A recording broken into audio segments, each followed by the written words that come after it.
Hello everyone, welcome to my channel, and in this YouTube channel I will be posting videos related to CA content and studies and my articleship experience that I will be having in future. So let's start this video. And आज की video में मैं mainly अपने articleship experience के बारे में बात करूँगा in mid size and big four firms. So पहली बात तो जब मेरा रिज़ल्ट आया अराउंड 11 जुलाई के, उसके बाद मैंने फॉर्म सर्च मैंने स्टार्ट कर दी और मैंने मोस्टली सारी फॉर्म्स में अप्लाई करा था, मतलब including big force, mid size, मतलब टॉप 30-40 फॉर्म्स मैंने सर्च करी थी गूगल पे. सो अब मैंने एप्लीकेशन कैसे मीट करी. फर्स्ट मैं पोर्टल के थ्रू गया. पहले पोर्टल पे गया फर्म्स की सर्च करके. वहाँ कैरियर पोर्टल होता है, वहाँ पे आपको फॉर्म वगैरह होगा, वहाँ पे आप फिल करो, अपना रिज्यूमे डालो एंड देन सबमिट करना होता है. तो वहाँ से मैंने एप्लीकेशन मीट करी. प्लस मैंने फिर मेल के थ्रू भी मैंने अपनी एप्लीकेशंस डाली थी फर्म्स को, टॉप 30-40 फर्म्स को दिल्ली NCR में. एंड फिर मैंने काफ़ी लिंक्डइन का भी यूज़ करा, अपना कनेक्शन रिक्वेस्ट अपने बढ़ाए, कनेक्शंस बनाए और वहाँ पे कुछ रेफरेंस भी लिए, पर्सनल रेफरेंस. एंड कुछ मैंने वहाँ जो वैकेंसीज आती हैं वहाँ भी मैंने अप्लाई करा था. तो ऐसे ही मैंने अपनी एप्लीकेशन सबमिट करी और मेरे को लगता है कि ये तीनों सोर्सेज काफ़ी मेरे लिए यूज़फुल रहे in getting the reply from those firms. और मेरे को लगता है कि आपको भी, मतलब जो सितंबर 2024 वाले हैं स्टूडेंट्स, ये इंटर वाले सी इंटर स्टूडेंट्स जो हैं, उनको भी अपना कनेक्शन रिक्वेस्ट बेसिकली स्टार्ट कर देनी चाहिए लिंक्डइन पे, बनानी, भेजनी, और it will be very useful for you. So mid size forms मैंने अप्लाई, मतलब अब मेरे को रिप्लाई कहाँ से आया. मेरे को रिप्लाई काफ़ी फॉर्म से आया था. मतलब मैंने ग्रैंड थॉर्डन में अप्लाई करा था, ट्रांसफर प्राइसिंग में, तो मेरे को वहाँ से भी रिप्लाई आया था, although I rejected there because I think I am not suitable for that role और because I have no prior experience in that. They have mention this. Further मेरे को एस रामानंद आयरन कंपनी, ये भी एक दिल्ली में mid size form है, यहाँ से रिप्लाई आया था. और मेरे को TR चड्ढा से, क्रेटम एडवाइजरी, लुथरन LLP और AMRG और भी फॉर्म से, मतलब मैंने यहाँ पे जाके इंटरव्यू दिए हैं. मतलब almost I have given 12 to 13 interviews in total till now. और मेरा एक्सपीरियंस काफ़ी, मतलब it was good. Like I got to know about many things. मेरे को काफ़ी नए क्वेश्चंस पता चले, मेरा कॉन्फिडेंस इम्प्रूव हुआ और मैंने काफ़ी पार्टनर्स, मतलब कुछ पार्टनर राउंड हुए, मैंने पार्टनर से भी मिड साइज फॉर्म्स में बात करी थी. तो yes, overall experience was good. और मेरे को लगता है कि हमें मिड साइज फॉर्म्स में भी अप्लाई करना चाहिए, सिर्फ हमें टॉप 10 फॉर्म्स में अप्लाई करके छोड़ देना नहीं चाहिए. एंड डोमेन्स, अब डोमेन्स के बारे में बात करेंगे. क्या क्या डोमेन्स हैं हमारे CA इंटर में. मतलब CA इंटर में अगर मैं निकलूँगा, मेरा दोनों ग्रुप्स निकल गए, उसके बाद मैं आर्टिकलशिप के लिए एलिजिबल हूँ, तो मैं क्या क्या डोमेन्स हैं मेरी CA आर्टिकलशिप में. सो डोमेन्स मेनली इंक्लूड्स जो हमने सब्जेक्ट्स पढ़े हुए हैं इंटर में. तो सबसे पहले उनकी बात करते हैं. It is statutory audit, it is accounting advisory, it may be your direct taxation, corporate taxation और international taxation, and it may be indirect taxation too, and internal audit is also there.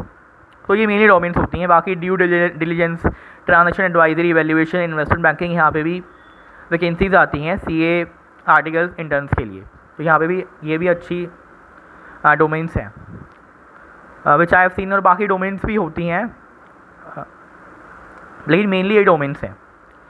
अब interview questions के बारे में बात करते हैं. Interview questions basically मेरे को लगता है कि मिड साइज फॉर्म्स में ओवरऑल जो हमने पढ़ा हुआ है इंटर में, एडवांस अकाउंट्स में, अकाउंटिंग स्टैंडर्ड्स, कॉर्पोरेट लॉज में provisions, whether it CSR, whether it is internal audit और अपॉइंटमेंट ऑफ ऑडिटर, और इन टैक्सेशन में, डायरेक्ट टैक्सेशन में या इनडायरेक्ट टैक्सेशन में के प्रोविजंस फ्रॉम TDS से लेके या फिर GST रिटर्न तक, और अकाउंट स्टैट्यूटरी ऑडिट में स्टैंडर्ड्स ऑन ऑडिटिंग. तो वो सब इसके अराउंड ही पूछते हैं. सो वैराइटी ऑफ क्वेश्चन सी में से most of mid size form से पूछे थे उन लोगों ने. ऑल्दो मैंने वहाँ पे स्टैट्यूटरी ऑडिट में मोस्ट ऑफ में अप्लाई करा था, लेकिन वो मेरे से टैक्सेशन के भी क्वेश्चन पूछ रहे थे, क्योंकि स्टैट्यूटरी ऑडिट कहीं ना कहीं उसमें टैक्सेशन, अकाउंटिंग स्टैंडर्ड्स भी इन्वॉल्व हो जाते हैं. तो मैं यही कहूँगा कि आप ओवरऑल सब पढ़ के जाओ जो आपने पहले पढ़ा हुआ है, जिस जिस रिसोर्स को आपने यूज़ करा था अपने ड्यूरिंग योर CA इंटरमीडिएट, वही आप उसी रिसोर्सेज से आप बाद में भी पढ़ो, बिकॉज ये ही बहुत ही ज़्यादा इंपॉर्टेंट चीज़ होती है। नेक्स्ट ईयर की टफ़ और इजी की, अब टफ़ इंटरव्यू में भी हो सकता है किसी के लिए टफ़ हो किसी के लिए ईजी हो, तो it is his the individual perspective only. मेरे लिए कुछ इंटरव्यूज़ बहुत इजी थे और कुछ इंटरव्यूज़ मेरे लिए काफ़ी टफ़ भी प्रूव हुए, because of lack of preparation और because of lack of confidence, कुछ भी कहा जा सकता है। अब अगर मैं बात करूं राउंड्स के बारे में, सो राउंड भी डिपेंड करते हैं ना। ऐसे कुछ फर्म्स में मेरा राउंड सेम डे हो गया, मतलब HR राउंड भी सेम डे हो गया, पार्टनर राउंड भी सेम डे हो गया। कुछ फर्म्स में क्या था कि वो दे आर सेइंग भाई HR राउंड हुआ, उसके बाद उन्होंने कहा था कि we will get back to you, और वो गेट बैक टू यू कभी तो नहीं हुआ मेरा। तो इट डिपेंड्स की, और काफ़ी फॉर्म्स में बस रिप्लाई भी आया, ऐसा नहीं है। तो yes it depends. So rounds पर डिपेंड करता है कि फॉर्म टू फॉर्म उनकी इंटरनल पॉलिसीज़ क्या हैं। अब सिलेक्शन प्रोसेस के बारे में बात करते हैं। सिलेक्शन प्रोसेस भी मेनली रेफरेंस के थ्रू भी होती है, डायरेक्ट भी होती है। तो रेफरेंस के थ्रू भी मेरे को मिड साइज फॉर्म्स में काफ़ी लोगों ने, मतलब इंटरव्यूअर जो ले रहा था वो पूछ रहा था कि भाई आपकी कोई रेफरेंस तो नहीं है हमारी फॉर्म में। तो yes reference is also matters the most, और मेरे को ये सबसे ज़्यादा रियलाइज़ हुआ है कि रेफरेंस येस मैटर, मार्क्स ये सिर्फ मैटर नहीं करते। बिकॉज मेरे को लगता था कि पहले अब अच्छे मार्क्स ले आओ आपका अच्छा फॉर्म में हो जाएगा, ऐसा कुछ नहीं है। It depends on the vacancy, it depends on the domain on which you are applying, it depends on the location in which you are applying, and it also depends आपको आपकी रैंक आई है कि नहीं आई, और इट ऑल्सो डिपेंड्स आपकी एक strong direct reference है कि नहीं है। तो बहुत चीज़ें हैं मेरे को लगा कि जो मैटर करती हैं आपकी आर्टिकलशिप में, अच्छी ऑर्गेनाइजेशन में। और लास्ट लक तो बहुत ज़्यादा मैटर करता है। अब स्टाइपेंड भी डिपेंड करते हैं, मतलब कुछ फर्म्स आर ऑफरिंग की जो मिनिमम एज पर मिनिमम है उनका, मतलब मिनिमम जो ICAI ने प्रेफर कर रखा है वही वो ऑफर कर रहे थे।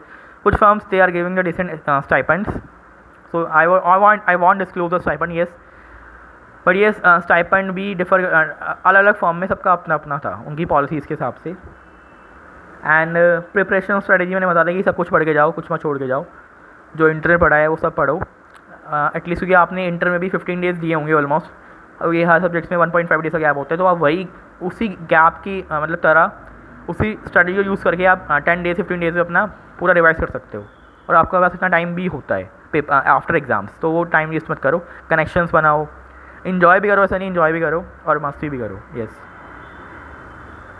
And that's all about my interview experience in all these firms, and I must say that you should apply in these mid size as well as big 4 firms.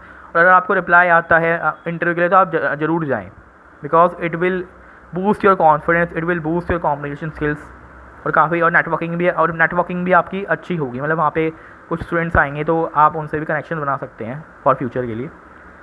तो यही है मेरा एक्सपीरियंस, और बाकी नेक्स्ट वीडियो में I will be sharing my experience in EY where I've given an interview in detail. So hope you like this video and do subscribe to my channel. Thank you.